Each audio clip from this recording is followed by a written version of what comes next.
Hello everyone, welcome to टेढ़ी मेरी ज़िंदगी। सो आज डे 2 है मेरे व्लॉगिंग का। तो बात करते हैं कि हरतालिका तीज के व्रत को कौन कौन कर सकता है।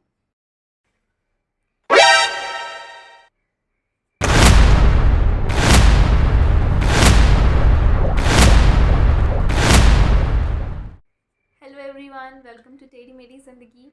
सो आज डे 2 है मेरी व्लॉगिंग का और आज हम बात करने वाले हैं हरतालिका तीज व्रत के बारे में, क्योंकि ये बस आने ही वाला है। इट्स ऑन 26 अगस्त।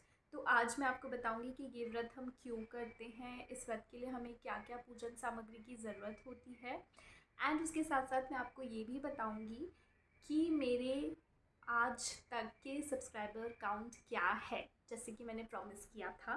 मेरी वीडियो को कितने लाइक्स आए हैं, लोग पसंद कर रहे हैं, नहीं कर रहे हैं, ऑल दैट। तो सबसे पहले बात करते हैं कि हरतालिका तीज व्रत क्या होता है, क्यों करते हैं। तो बात करते हैं कि हरतालिका तीज के व्रत को कौन कौन कर सकता है। तो ये सुहागन महिलाओं के लिए रहता है। साथ में कुंवारी कन्याएं भी अपना मन वांछित वर पाने के लिए इस व्रत को कर सकती हैं। तो जब मेरी शादी हुई थी तब मुझे डेली ऑफिस जाना ही पड़ता था, कोविड के पहले, ऑफ कोर्स 2017 में। तो मैंने ये व्रत नहीं लिया था, क्योंकि इस व्रत का एक नियम है कि अगर आप इस व्रत को स्टार्ट करते हो तो आपको इसको कंटिन्यू करना ही पड़ेगा। तो इसीलिए मैंने फिर ये व्रत नहीं लिया। पर 2020 में जब कोविड आया था तब तब हम सब लोग घर पे थे और मैंने सोचा कि अब मैं घर पे हूँ और मेरा मन भी हुआ एक्चुअली कि मुझे ये स्टार्ट करना चाहिए। तो मैंने हरतालिका तीज व्रत किया।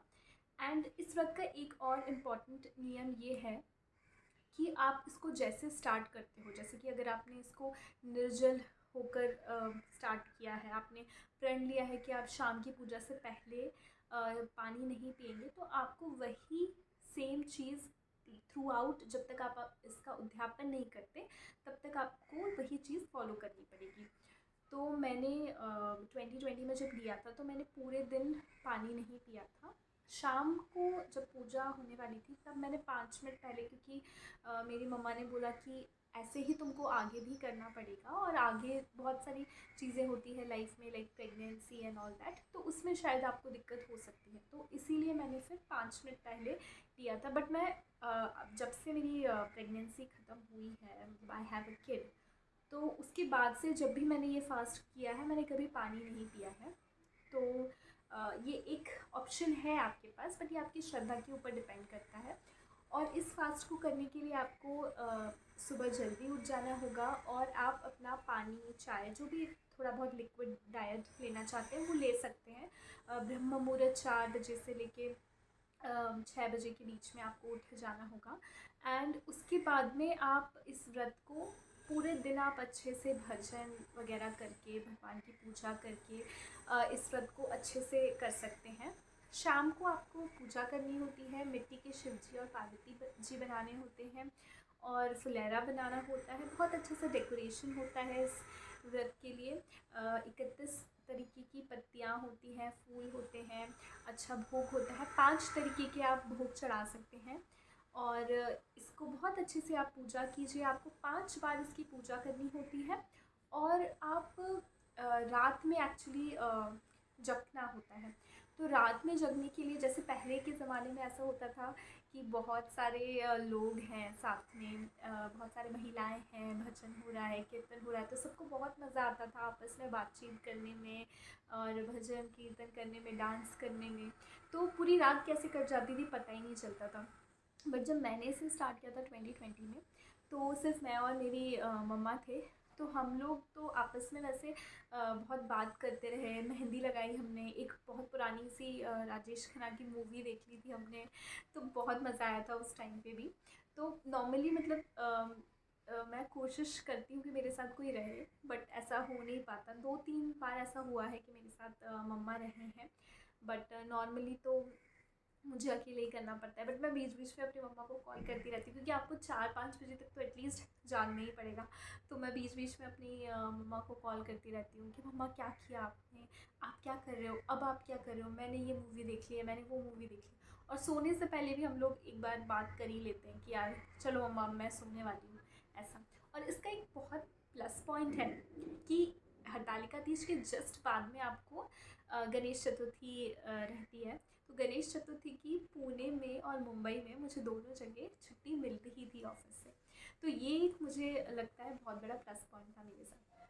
अब दूसरी चीज़ ये थी कि पूरा दिन कैसे रहें ऐसे ना। तो पता है क्या होता है कि हमारा माइंड जो होता है ना वो वैसे ही वर्क करने लग जाता है। अगर आप ये सोचोगे कि यार मुझे पूरे दिन पानी नहीं पीना है, तो आप वही सोचते रहोगे और आपको प्यास लगती रहेगी। ये बहुत ही ह्यूमन टेंडेंसी होती है।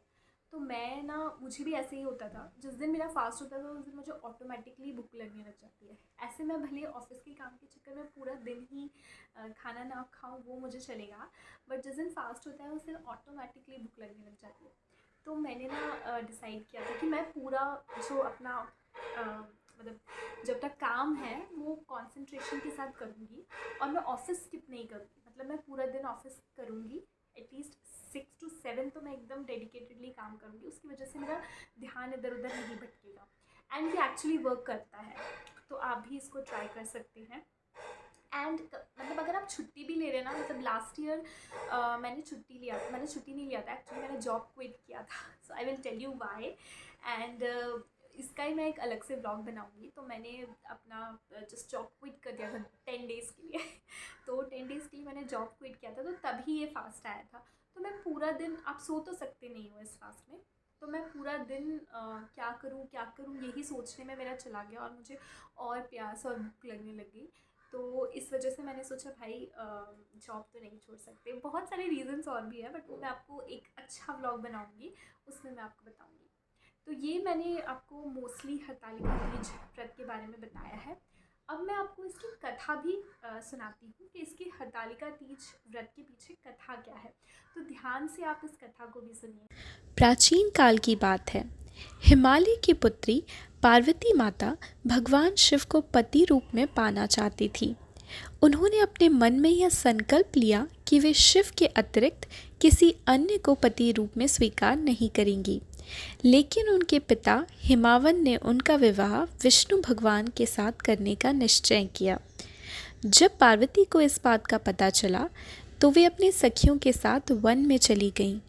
वहाँ उन्होंने एक गुफा में जाकर घोर तपस्या शुरू कर दी। उन्होंने निराहार रहकर कठोर उपवास करके बालू की शिवलिंग बनाकर भगवान शिव की आराधना की। इस कठोर तपस्या से प्रसन्न होकर भगवान शिव स्वयं पार्वती के सम्मुख प्रकट हुए और उन्हें वर प्रदान किया। शिव ने माता पार्वती को वचन दिया कि वे ही उनके पति होंगे। इस प्रकार पार्वती को अपने तप और संकल्प के फलस्वरूप शिव जैसे पति की प्राप्ति हुई। आई होप आपको कथा बहुत अच्छी लगी होगी। अब मैं आती हूँ उस इम्पॉर्टेंट पॉइंट पे कि इस पूजा के लिए आपको क्या क्या सामग्री की ज़रूरत पड़ेगी। तो मैं हर बार ना भूल जाती हूँ कि मुझे इस पूजा के लिए क्या क्या चाहिए होता है। मैं हर बार अपने मम्मा को कॉल करती हूँ और वो मुझे बताते हैं और मैं नोट डाउन करती हूँ कि मुझे क्या क्या चाहिए। फिर मैं मार्केट जाती हूँ, फिर मैं लेकर आती हूँ। नेक्स्ट ईयर मैं सेम चीज़ करती हूँ। तो इस बार मेरी मम्मा ने ना मुझे एक पेपर पे बाकायदा सारी चीज़ें पॉइंट वाइज लिख कर दे दी है और बोला है कि बेटा तुम ना इस पेपर को फ्रेम करवा लो और जब भी ये व्रत आए तुम इसको ओपन करके देख लिया करो। तो मैंने ना इस बार सोचा कि मैं एक वीडियो ऐसा बनाती हूँ जिसमें मैं सारे व्यूअर्स को बताऊँगी कि मुझे आपको भी इस व्रत के लिए क्या क्या चीज़ों की ज़रूरत पड़ेगी। तो हर बार जब भी आप इस व्रत को करें आप इस वीडियो को वॉच कर सकते हैं। एंड ये आगर मालवा राजगढ़ राजस्थान से जुड़ी हुई लिस्ट है। मतलब आई थिंक आपके कस्टम में इससे ऊपर नीचे सामान हो सकते हैं, बट ये लिस्ट एकदम पंडित जी से अप्रूव्ड है। तो आप इसमें एडिशनल चीज़ें भी आपके हिसाब से कर सकते हैं। ये प्योरली हमारे कल्चर के हिसाब की लिस्ट है। तो but definitely this is going to help you. तो फटाफट अपना पेपर पेन लेके बैठ जाइए क्योंकि मैं आपको लिस्ट बताने वाली हूँ। तो सबसे पहले हम शुरू करते हैं कि हमको हरतालिका तीज व्रत के लिए सबसे पहले केले के स्तंभ चाहिए होंगे जिससे आप पीछे का वो बैकग्राउंड बनाते हैं। फिर आपको चाहिए होंगे आम के पत्ते। साथ ही में आपको कलश चाहिए होगा। आप एक मिट्टी का और एक तांबे का कलश ले सकते हैं।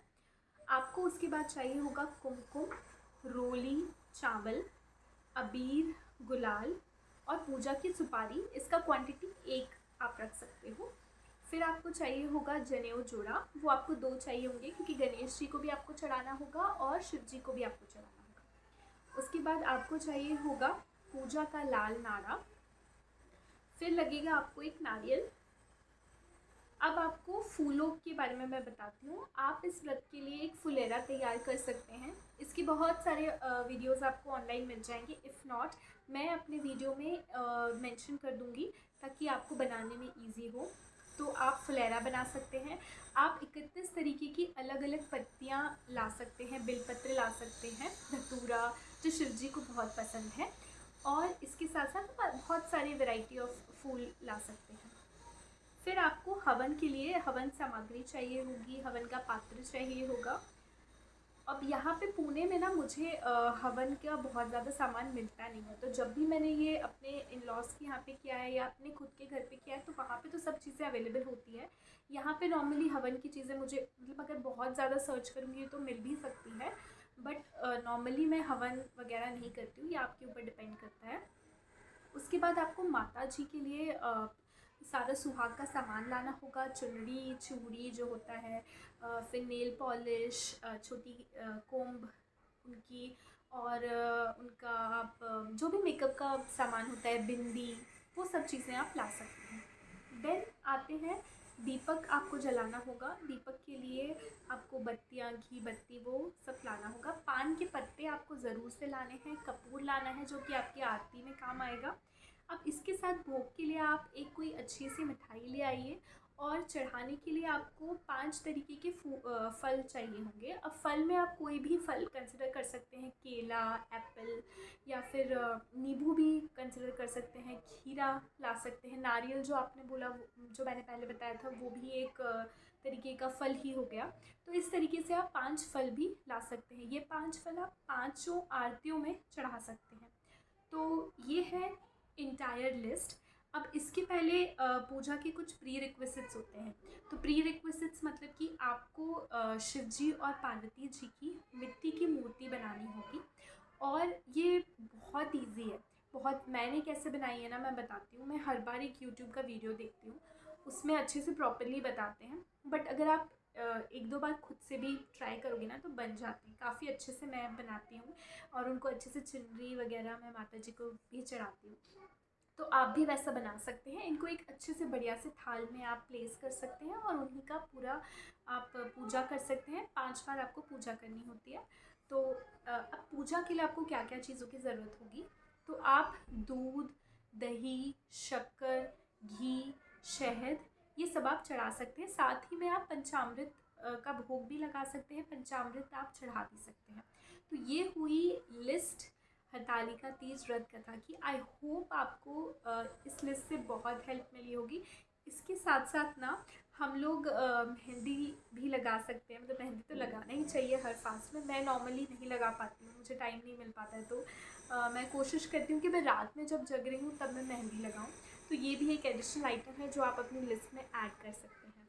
मैं अब आपको बताती हूँ कि मैं हरतालिका तीज फास्ट पे क्या पहनने वाली हूँ। तो मैं पहनने वाली हूँ ये गोटा पत्ती की साड़ी। ये मैंने ऑर्डर की है इंदौर से, एंड मैं आपको इसका एक क्लोजर लुक भी देती हूँ। तो हर बार हरतालिका तीज फास्ट में मैं अपने लिए, खुद के लिए एक साड़ी ऑर्डर ज़रूर करती हूँ।